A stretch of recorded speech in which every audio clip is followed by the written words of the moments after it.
है अपने electric circuit में, प्योर रेजिस्टेंस, प्योर इंडक्टेंस और प्योर कैपेसिटेंस। तीनों अलग अलग स्टडी करते हैं पहले, फिर तीनों को सीरीज में कंबाइन करेंगे, है ना। तो डायग्राम देखें तो प्योर रेजिस्टेंस का मतलब यहाँ R और यहाँ पे है ऐसी वोल्टेज सोर्स बराबर Vm sin ओमेगा t, यहाँ पे कोई करंट जाने वाली है ना।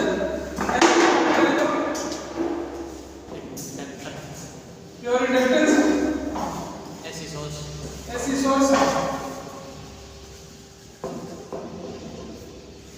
और अगर कैपेसिटेंस की बात करें तो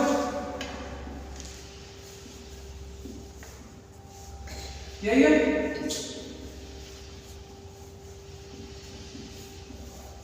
अपने को देखना क्या है इसमें, अपन ने पहले इससे पिछले वाले जो वीडियो में देखा था कि मैंने कहा जब प्योर रेजिस्टेंस हो तो V और I के बीच में एंगल क्या रहता है? 0 डिग्री रहता है ना। जब इंडक्टेंस की बात करते हैं तो V से लैग करती है करंट जो है 90 डिग्री और यहाँ पे करंट जो है 90 डिग्री लीड करती है 90 डिग्री। ये बात बड़ी थी है ना। अब अपने क्या है इस सर्किट के थ्रू और इसके डेरिवेशन के थ्रू अपने देखेंगे कि ये बात सही है क्या, कि करंट लीड कर रही है या करंट लैग कर रही है ना। अब देखो V बराबर Vm sin ओमेगा t, ये किसकी इक्वेशन है? वोल्टेज की। और यहाँ मैं लिखा V बराबर Vm sin ओमेगा t। ओम के नियम के हिसाब से V बराबर क्या होता है? IR। इसमें जब लेंगे तो क्या करता है कि इंडक्टेंस जो है करंट के सडन चेंज का क्या करेगा? अपोज करेगा, कि करंट आसानी से चेंज नहीं होने देता है। जब भी चेंजेस को दिखाएंगे तो इक्वेशन क्या लिखेंगे? L di by dt। इसका मतलब करंट में परिवर्तन समय के अनुसार, और L यहाँ क्या है? इंडक्टेंस। और रेजिस्टेंस है तो रेजिस्टेंस की दूसरी इक्वेशन क्या होगी? V बराबर IR। इंडक्टेंस की V बराबर L di by dt। और अगर अपने यहाँ बात करें इसकी तो आपको इक्वेशन पता है करंट की परिभाषा क्या है? आवेश में परिवर्तन की दर क्या कहलाती है? धारा कहलाती है। तो आवेश में परिवर्तन की दर क्या हो सकता है? क्या कहलाएगी? पता है इस इक्वेशन का। और Q बराबर आपने जब कैपेसिटेंस पढ़ा होगा Q बराबर क्या होता है? C यहाँ क्या है? कूलम धारिता। Q होता है Q का चार्ज की जो होती है वो होता है क्या? कूलम मात्रक जो होता है। धारिता का फेराडे और वोल्टेज का वोल्ट बताइए ना। ठीक है, ये एक चीजें पता है वैसे। अब यहाँ बात करते हैं V बराबर क्या था? IR। ये वीडियो में आ रहा है ना? Yes sir. तो Vm sin ओमेगा t। अब यहाँ देखो V बराबर क्या रहा है? IR। I बराबर Vm बटे sin ओमेगा t। अब देखो Vm upon R, V upon R क्या होगा? यहाँ से अगर I की वैल्यू निकालो तो V अपॉन R, I बराबर क्या होगा? V upon R। जब वोल्टेज मैक्सिमम फ्लो होगी तो धारा भी क्या होगी? किसी भी सर्किट में अगर वोल्टेज अधिकतम है तो करंट भी क्या रहेगी? तो मैं इसको लिख सकता हूँ I बराबर Im sin ओमेगा t लिख सकता हूँ। ये मेरी किसकी इक्वेशन आ गई? करंट। वोल्टेज की मेरे पास थी, वोल्टेज की इक्वेशन तो बनी है, करंट की मैंने निकाल दी। तो यहाँ V यहाँ क्या है? sin omega t। साइन ही है, देखना क्या है? इस वाले टर्म को देखना है हमेशा तीनों में। यहाँ साइन यहाँ भी, क्योंकि साइन वेव है। एसी की इक्वेशन, एसी की वेव फॉर्म कैसे रहती है? Sine wave. तो मेरे को इक्वेशन भी किस में चाहिए? साइन में ही चाहिए। एंगल इसमें कितना है? Omega T. इसमें भी कितना है? ओमेगा टी में से ओमेगा टी क्या है? 0। एंगल कितना होगा? 0 डिग्री। मैंने कहा भी क्या था? बी और आई में एंगल कितना होता है? 0 डिग्री। यही बात थी। अब अगर आपको वेव फॉर्म दिखानी हो तो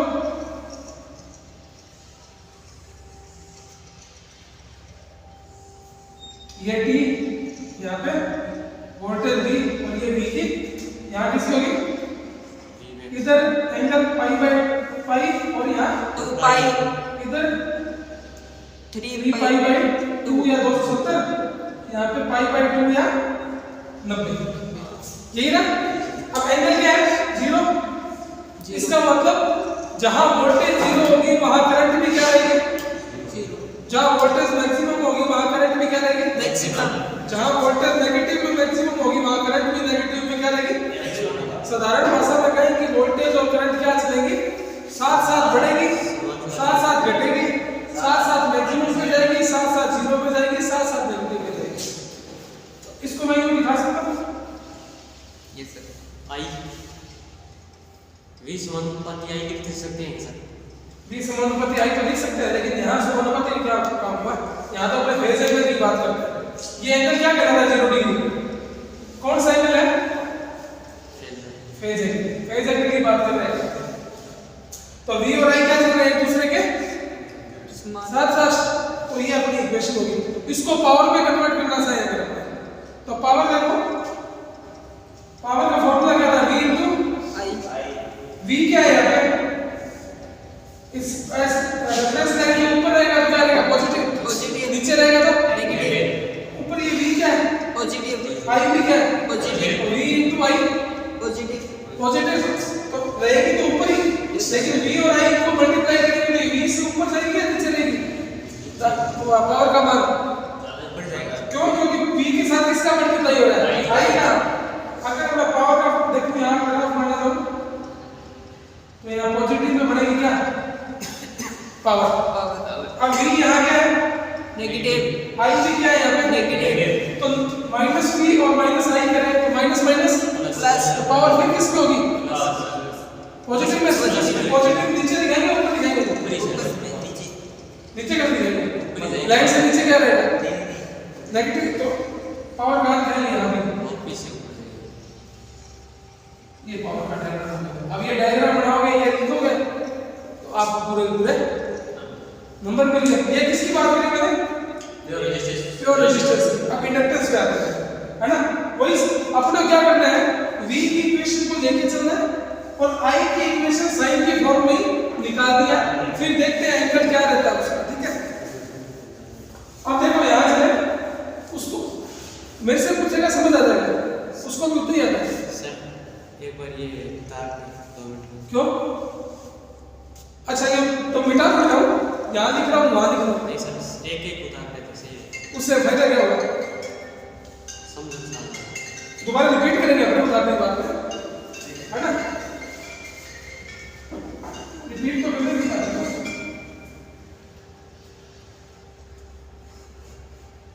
अब V है, अब अपने को V से किसकी इक्वेशन निकालनी है? V से एक ही प्रोसेस है। इक्वेशन किसकी निकलेगी? I की। यहाँ से कौन सी? चलो आ जाओ, कोई बात नहीं, आ जाओ। ठीक है, अब करो। अब V की जगह क्या रखेंगे? यहाँ क्या रखा था? V बराबर आई यार। I रखा था, अब यहाँ क्या रखेंगे? D L di by dt। L di by dt बराबर Vm sin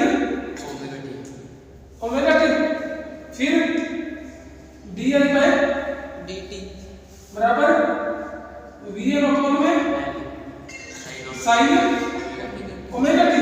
यही हो गया। हेलो, हाँ जी, नमस्ते। जल्दी बहुत क्लास चलती है।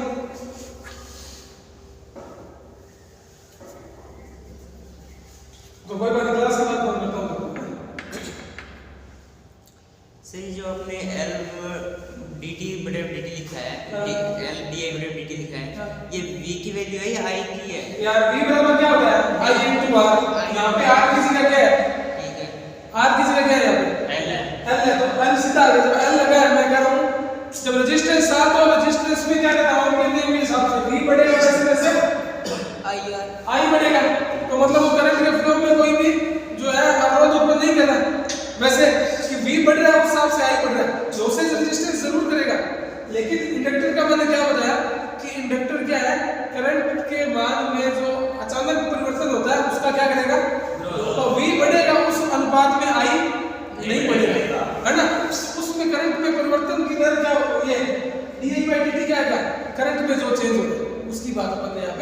करना, ठीक है। अब di by dt है, आई लाना तो क्या करेंगे आप मुझे भी बता देना, बेसिक अवकलन समाकलन समझ लो, क्या करेंगे समाकलन। तो समाकलन का निशान लगा दिया यहाँ पे, समाकलन का निशान रखते हैं यहाँ पे, क्या आ जाएगा डी, समय के अनुसार बदल रहे हैं ना, तो क्या आ जाएगा डी टी।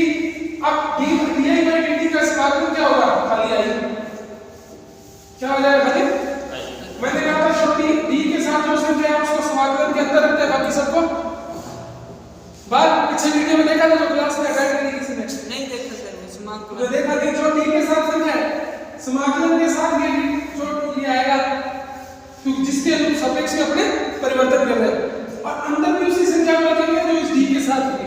तो डी के साथ क्या है ये sin ओमेगा टी, तो Vm by L कहां से जाएगा बट I बराबर Vm बटे L, और समाकलन sin omega T into sin का मैंने क्या बताया आपको, sin का जो समाकलन था वो क्या था 90 डिग्री माइनस cos थीटा, और अवकलन किया था समाकलन, और अवकलन क्या था sin थीटा का प्लस cos थीटा, याद है। तो अब ये sin ये समाकलन कर रहे हैं, ये क्या है अवकलन कर क्या रहे हैं समाकलन, तो समाकलन I बराबर Vm बटे L sin का minus cos theta minus cos है क्या omega T, omega T D के साथ क्या है, तो उसका समाकलन हो गया, उसके अलावा जो संख्या वो कहां चली जाती है बटे में। जैसे मान लो यहाँ sin 2t होता तो उसका समाकलन क्या होता, sin 2t तो एक बार सीधा आ जाता sin का cos 2t, और t के साथ में क्या लगा हुआ था 2, तो 2 कहां चला था समाकलन में बटे में जाएगा, अवकलन में गुणा में आएगा। सर ये w कहां से है, ये मैं क्या बोल रहा हूँ ध्यान में रखना, मैं कह रहा हूँ जो संख्या t के साथ है उसको छोड़ के बाकी संख्या sin के साथ जो भी होगी वो कहां चली जाएगी बटे में। यहाँ ओमेगा है तो ओमेगा आ गया, w नहीं है ओमेगा है, ओमेगा बराबर 2 पाई है। अगर यहाँ पे 2 होता तो 2 बटे में आ जाता, 4 होता तो 4 बटे में आ जाता, z होता तो z बटे में आ जाता। अगर sin theta into d theta होता तो फिर कुछ नहीं आता, क्योंकि वो एक माना जाता है। sin थीटा मतलब 1 थीटा ही हुआ, बटे में 1 उसको दिखाना या नहीं दिखाना कोई मतलब नहीं होता। अगर sin 2 थीटा होता तो 2 बटे में आ जाता, ठीक है। अब I बराबर Vm अपॉन ये बाहर आ गया तो क्या हो गया ओमेगा है, ओमेगा है क्या होता है x है, रिएक्टेंस इंडक्टिव रिएक्टेंस बोलते हैं, सुना ना इंडक्टिव रिएक्टेंस, ये फॉर्मूला जो एक्चुअल में x है बराबर ओमेगा L पढ़ते हो ना वो यहां से आता है। अब यहां क्या था r, यहां क्या हो गया ओमेगा L, या क्या बोल सकते हो उसको x है ना। अब यहां क्या था माइनस cos ओमेगा t, अब माइनस cos ओमेगा t को अगर प्लस अपने किसमें चाहिए इक्वेशन sin है किसमें cos, अगर इसको साइन में बदलना हो तो इसको क्या लिखेंगे अपने ओमेगा L को x लिख दो, इसको लिख देंगे sin omega t minus pi by 2। 90 के बाद निशान चेंज हो जाता है ना, 90 के बाद क्या होता है तो ये क्या आ गया ओमेगा t माइनस पूरी त्रिकोणमिति पढ़ेंगे उतना ना तुम्हारे पास टाइम ना, यहाँ मतलब यहाँ तो सिर्फ इतना ही चलना है, पता क्या करना है ये नीचे एक्सेल होगा, एक्सेल होगा, सही है। इसलिए जब ये माइनस का करना है तो अपने यहाँ क्या हो जाएगा प्लस साइन में जाएंगे तो ओमेगा t माइनस है। अब Vm अपॉन x में क्या लिख सकता हूँ एक्सेल में आप लिख सकते हो Im लिख सकता हूँ, ये V क्या है वोल्टेज मैक्सिमम, x है यहाँ क्या होगा रिएक्टेंस रेजिस्टेंस का ही काम करेगा। I बराबर क्या होगा equation Im sin omega t minus pi बटे 2, तो अब पहले इक्वेशन क्या थी sin ओमेगा t, तो ओमेगा t माइनस से शुरू होता है, minus omega t minus minus है, एंगल कितना बचा पाई बाय 2, यहाँ निशान किसका है माइनस तो एंगल कौन सा दिखाएंगे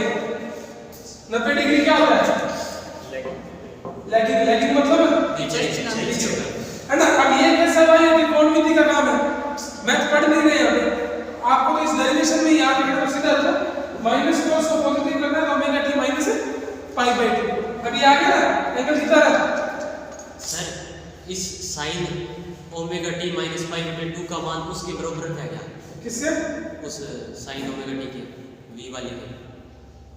मतलब दोबारा बोल सर ये साइन ओमेगा टी माइनस π/2 है, हाँ ये तो आ गया i का मान हाँ और वो है v का मान।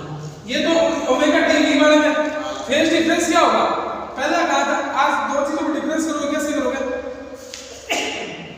कि पहला कहा था तेरे पास 10 रुपए है मेरे पास 8 रुपए है, तो डिफरेंस कितना हुआ दोनों में कैसे पता चलेगा देखो? माइनस करेंगे किस में 10 में से 8 घटा देंगे। पहले एंगल था ओमेगा टी, बाद में हो गया ओमेगा टी माइनस π/2, तो डिफरेंस कैसे करेंगे? दोनों को घटा देंगे, तो दोनों एंगल को घटाया ऐसे। अच्छा एंगलों को थीटा को घटाया। हाँ बाकी साइन तो कैसे घटेगा? किसी से घटता है क्या? सिर्फ एंगल को घटाया, ठीक है। अब इसका वेवफॉर्म बनाना चाहिए अपने, तो वेवफॉर्म कैसे बने इसकी? ये आ रहा है वीडियो में, वीडियो में आ रहा है ये? सर सर आ गया।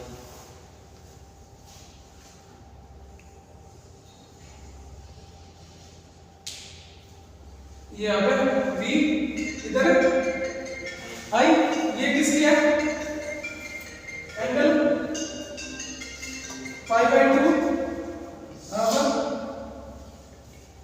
हेलो हेलो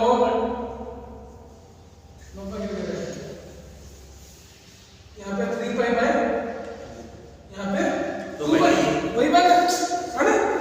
अब देखो 90 डिग्री पीछे, 90 डिग्री पीछे कैसे दिखाएंगे? माइनस 90 डिग्री पीछे का मतलब कि जब वोल्टेज जहाँ पे अधिकतम मान पर होगी 90 डिग्री पे होगी तब अधिकतम कहाँ होगी? 90 पे रहेगी। तो जब वोल्टेज अधिकतम रहेगी तो करंट क्या रहेगी? जीरो रहेगी। तो यहाँ दिखा दूं? Yes sir. तो ये यहाँ से कोई ये चलेगी, फिर वोल्टेज वोल्टेज क्या होगी? जीरो। तो यहाँ करंट क्या रहेगी? अधिकतम, फिर यहाँ वोल्टेज क्या है? अधिकतम, तो करंट क्या हो जाएगी? जीरो। वोल्टेज क्या है यहाँ पे? जीरो। करंट क्या हो जाएगी? यहाँ पे जो अपने इधर चलेंगे तो वोल्टेज क्या है? अधिकतम, तो करंट क्या हो जाएगी? इसी का मतलब क्या है कि वोल्टेज इस करंट से 90 डिग्री आगे है या करंट जो वोल्टेज से 90 डिग्री पीछे, वो एक ही बात है, ठीक है। तो निकाल सकते हो उसको, निकाल सकते हो? सर ये इतना ही करना है। हाँ इतना ही करना है। वीडियो रोक दे एक बार, 2 मिनट डाल दे।